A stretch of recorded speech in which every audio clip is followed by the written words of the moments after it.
Buenas tardes, vamos a hablar del miembro inferior, sobre todo la imagen posquirúrgica. Entonces, hablando de la cadera, hay diferentes cirugías que se pueden realizar. En este caso puede ser una osteomía. Esto significa realizar un corte a través del hueso, cuya función es corregir la alineación, la longitud o la forma del hueso.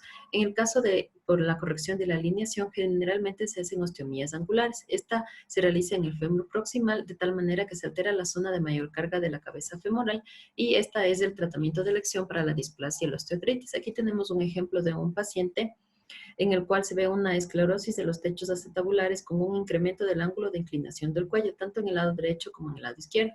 Este paciente se le recomendó la realización de una osteomía fémoro acetabular. En el caso de la osteomía acetabular también se la conoce como innominada y el objetivo de esta es corregir la cobertura que se le da al fémur. En el caso del fémur es la mejor alineación de este hueso. En este caso también se conoce como una cirugía varizante. Aquí tenemos el control posquirúrgico en el que podemos ver que se produjo ya una buena alineación. Vemos que tenemos aquí una cirugía varizante en la que se corrige la alineación del fémur y también el recubrimiento del acetábulo con respecto a la cabeza femoral. Otro tipo de ostomía es la rotacional. En este caso lo que vamos a verificar es la versión femoral, para lo cual vamos a ver el ángulo el ángulo en el plano axial entre el cuello y los cóndilos femorales. Cuando hablamos de una anteversión femoral, vamos a ver la rotación externa del cuello femoral en relación con la rodilla y cuando hablamos de una torsión tibial externa, vamos a ver el tobillo en rotación externa con relación a la rodilla. Entonces aquí tenemos un ejemplo de un paciente de una fractura de la diáfisis femoral izquierda fijado con una varilla intramedular. Este paciente tuvo dificultad a la deambulación después de la cirugía, por tanto se le realizó este estudio de control en donde estamos viendo que el ángulo que se forma aquí con el cuello del fémur y la horizontal es de 22 grados y aquí tenemos el ángulo que se forma entre los cóndilos y la horizontal es de 45,6 grados. Al realizar la sustracción de estos ángulos vemos que tenemos un ángulo de menos 22,8, por tanto se determinó que esto era una retroversión femoral. Aquí tenemos otro ejemplo en el que se realiza la medición de los ángulos ya mencionados y en este caso tenemos un ángulo de 15,1, por tanto se determina que se trata de una anteversión femoral. Otra de las cirugías que se puede hacer es la descompresión del núcleo. Esta de la descompresión del núcleo generalmente se la hace por la osteonecrosis de la cabeza del fémur, en donde la presión intramedular es muy alta. Por tanto, la cirugía tiene como objetivo aliviar la presión y posterior a esto se coloca un injerto vascularizado que puede ser del peroné. Entonces aquí tenemos un ejemplo de este autoinjerto de peroné vascularizado que lo que se utilizó fue para hacer una descompresión central para el tratamiento de la osteonecrosis del fémur. Y además vemos que este está fijado con una aguja de Kirchner. Por otra parte, también tenemos la artrodesis. La artrodesis es una fusión quirúrgica de una articulación. Entonces, en este caso, lo que se va a hacer es resecar las dos superficies articulares o una de las superficies articulares y se van a fijar los extremos de los huesos articulares juntos. Después, para la revaloración de una artrodesis ya remodelada, lo que vamos a ver es la presencia de una cortical continua y la estructura trabecular del hueso que se va a formar en la zona de la artrodesis. Por otra parte, tenemos la artroplasia de cadera. La artroplastia tiene como función restaurar la función articular y hay diferentes procedimientos que se pueden hacer de acuerdo a lo que necesita el paciente. Quiero mencionar el procedimiento de Girlestone. Esta se realiza cuando una prótesis no es una opción, generalmente porque hay la presencia de una infección activa. En este caso, lo que se hace es la resección de una o de las dos superficies articulares, dejando los extremos óseos que se articulen entre sí y también lo que aquí va a haber es que se va a formar una pseudoartrosis que va a ser la que va a conservar el movimiento. Otra de las cirugías que tenemos es la de rejuvenecimiento. Esta lo que va a hacer es va a sustituir la cabeza femoral a través de esta prótesis que está formada por la copa y el vástago. En este caso se va a reparar la superficie articular de la cabeza femoral con la presencia de esta copa. También tenemos otro tipo de prótesis en las que podemos ver que se va a fijar un componente acetabular con tornillos o en el caso en el que se puede utilizar la prótesis y se la fija con la ayuda de un cemento, como vemos en esta imagen. Hay algunos tipos de prótesis, las más comunes son la unipolar y la bipolar. Entonces, cuando hablamos de la unipolar, estamos hablando de la prótesis que está conformada por la cabeza del fémur y el vástago, y la bipolar en la que ya tenemos un componente acetabular. Generalmente entre estos dos componentes vamos a tener un forro de propietileno que es el que le va a ayudar en la articulación de este tipo de prótesis. En este ejemplo, entonces, estamos viendo aquí un tipo de prótesis unipolar y un tipo de prótesis bipolar en la que ya vemos también que tiene su componente acetabular. En cuanto a las complicaciones de la cirugía, vamos a tener la dislocación en la que se va a salir tanto la cabeza del fémur como de su acetábulo. Tenemos la formación de hueso heterotópico adyacente a la zona de la prótesis, una de las más comunes que es el aflojamiento.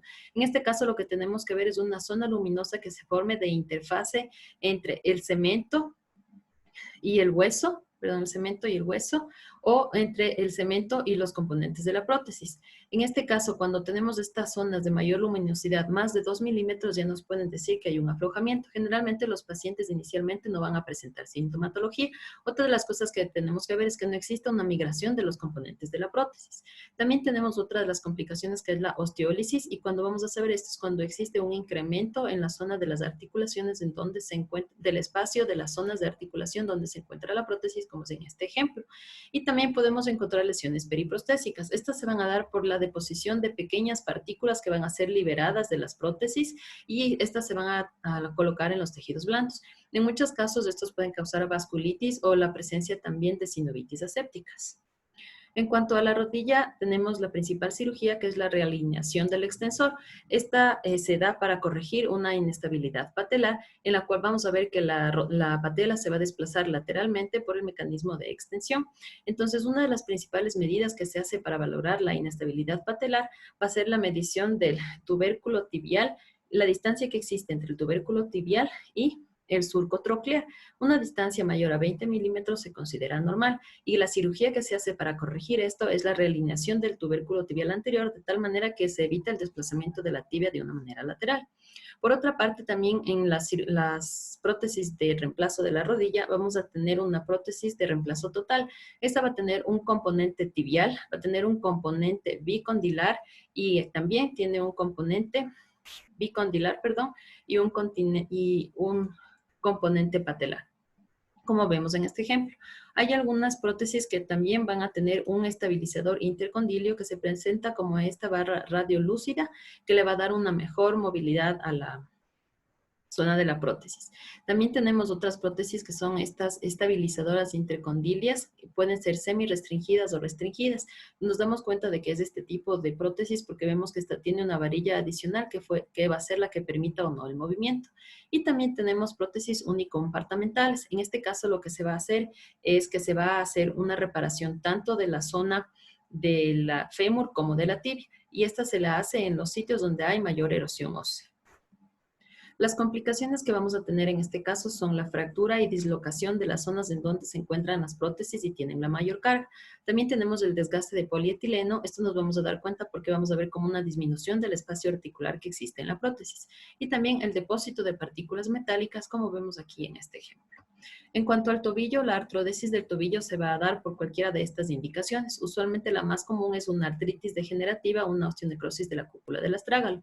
Entonces, en este caso, en la artrodesis del tobillo, lo que se va a hacer es que se va a fijar tanto la tibia, se va a dejar los bordes libres de tal manera que la tibia se fije con el astrálago y se pueda realizar una artrodesis del tobillo. En este caso, vemos la fijación con este clavo intramedular y también con la barra intramedular y estos tornillos estabilizadores. En muchos de los casos, lo que se realiza también es la colocación de autoinjertos. En este caso, se colocó en este paciente la cabeza del fémur de tal manera que exista una artrodesis más efectiva. En cuanto a la artroplastia, lo que vamos a ver es que se van a liberar las superficies articulares, tanto de la tibia como del astrágalo y del peroné también, y este después va a ser unido a esta zona de unión. Y lo que se valora posteriormente en cuanto a complicaciones va a ser sobre todo la subsidencia del componente talar. Este es el caso de una colocación de una prótesis en la que después de un tiempo lo que vamos a ver es que este metal se ha hundido en la prótesis, por tanto esto se considera que es una subsidencia del componente talar.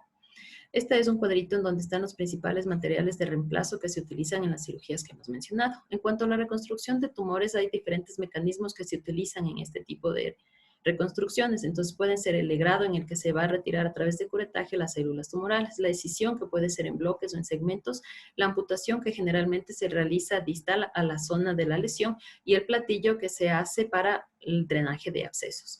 ¿Cuáles son los materiales que utilizamos en la reconstrucción de tumor? Entonces podemos tener el injerto de astillas óseas, como vemos aquí, que vamos a ver un material más radiodenso que se va a colocar a manera de grumos dentro del hueso. También tenemos aquí el cemento, que puede también utilizarse dentro de la reconstrucción del tumor y es un material mucho más denso que el hueso.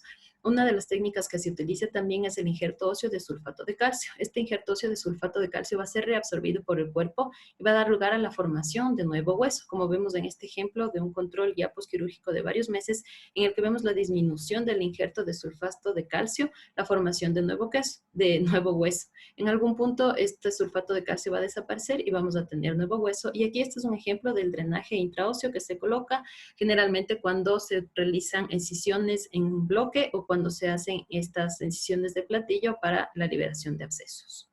Eso es todo. Muchas gracias.